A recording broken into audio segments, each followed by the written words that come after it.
Chapter 18. When dinner was over that night, Luke slipped out of the dining hall behind all of the other boys.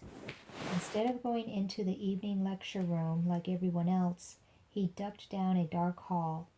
It wasn't a direct route to the door that led outside, but if Luke turned 3 corners and backtracked a bit, he'd get there. "I know the school really well now," Luke marveled. "If I had a note I needed to read in private now, it wouldn't be a problem at all." Luke felt decades older than the scared little boy who'd worried so over the note from Jen's dad and gotten so upset when he read it. It was just a scrap of paper. What did I expect? Luke wondered, would he ever look back on this day and regret getting so upset about his ruined garden? No.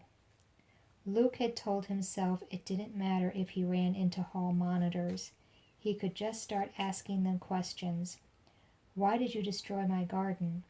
What if I told the headmaster that you've been sneaking out?" But now, creeping down the deserted hallway, he was glad he didn't have to test his bravado. As far as he could tell, the hall monitors only guarded the main route to the door. He'd suspected as much. The monitors didn't have to be very cautious, because most of the boys at the school behaved like sheep, only going where they were told, and all of the teachers seemed to be gone in the evenings. Luke reached the final corner before the doorway and stopped. The sound of his watch ticking seemed to fill the entire hall. Luke pressed his wrist to his chest to muffle it. Then it was his heart pounding that seemed too loud. His ears roared with listening. Was this how Jen had felt the night she left for the rally? Brave, reckless, crazy, courageous, terrified, all at once? It didn't seem right to compare. Jen had been going to the rally, leading it in fact, in an effort to win rights for third children all over the nation. Even her parents didn't know what she was doing, but she had believed so strongly that nobody should have to hide that she'd died for it.